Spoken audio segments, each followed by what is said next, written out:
ರಾಜ್ಯ ರಾಜಕಾರಣದಲ್ಲಿ ಮತ್ತೊಮ್ಮೆ ಹನಿ ಟ್ರ್ಯಾಪ್ನ ವಿಚಾರ ದೊಡ್ಡ ಮಟ್ಟದಲ್ಲಿ ಸದ್ದನ್ನು ಮಾಡ್ತಾ ಇದೆ. ಇದೇ ವಿಚಾರಕ್ಕೆ ಸಂಬಂಧಪಟ್ಟಂತೆ ಸಾಕಷ್ಟು ಬೆಳವಣಿಗೆಗಳು ಕೂಡ ರಾಜಕೀಯ ಪಡಸಾಲೆಯಲ್ಲಿ ಆಗ್ತಾ ಇರುವಂಥದ್ದು.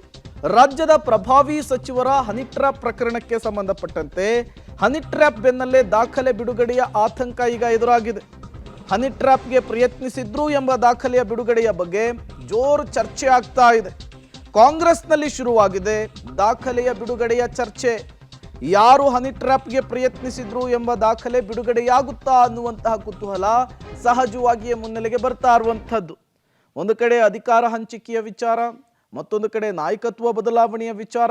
ಇದರ ನಡುವೆ ಪ್ರಭಾವಿ ಸಚಿವರೊಬ್ಬರನ್ನ ಕೆಡ್ಡಾವಕ್ಕೆ ಕೆಡಗೋದಕ್ಕೆ, ಅವರನ್ನ ಮಖಾಡೆ ಮಲಗಿಸೋದಕ್ಕೆ ಹನಿ ಟ್ರ್ಯಾಪ್ ಅಸ್ತ್ರವನ್ನು ಪ್ರಯೋಗಿಸಿದ್ರು ಅನ್ನುವಂತಹ ವಿಚಾರ ದೊಡ್ಡ ಮಟ್ಟದಲ್ಲಿ ಸದ್ದನ್ನು ಮಾಡ್ತಾ ಇದೆ. ಇದೇ ಹನಿ ಟ್ರ್ಯಾಪ್ ವಿಚಾರವನ್ನ ಇಟ್ಕೊಂಡು ಬಿಜೆಪಿ ಆಡಳಿತ ಪಕ್ಷದ ವಿರುದ್ಧ ಮುಗಿಬೀಳ್ತಾ ಇದೆ.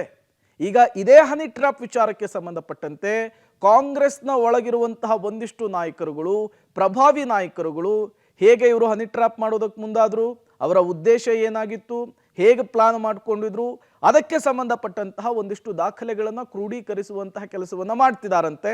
ಇದೇ ವಿಚಾರವನ್ನು ಇಟ್ಕೊಂಡು ಹನಿ ಟ್ರ್ಯಾಪ್ ಮಾಡಲಿಕ್ಕೆ ಮುಂದಾದಂತಹ ಪ್ರಭಾವಿಗೆ ಒಂದು ಶಾಸ್ತಿ ಮಾಡಬೇಕು ಅನ್ನುವಂತಹ ನಿಟ್ಟಿನಲ್ಲೂ ಕೂಡ ಪ್ಲಾನ್ ಮಾಡ್ಕೊಂಡಿದ್ದಾರೆ ಅನ್ನೋದು ಗೊತ್ತಾಗ್ತಾ ಇದೆ.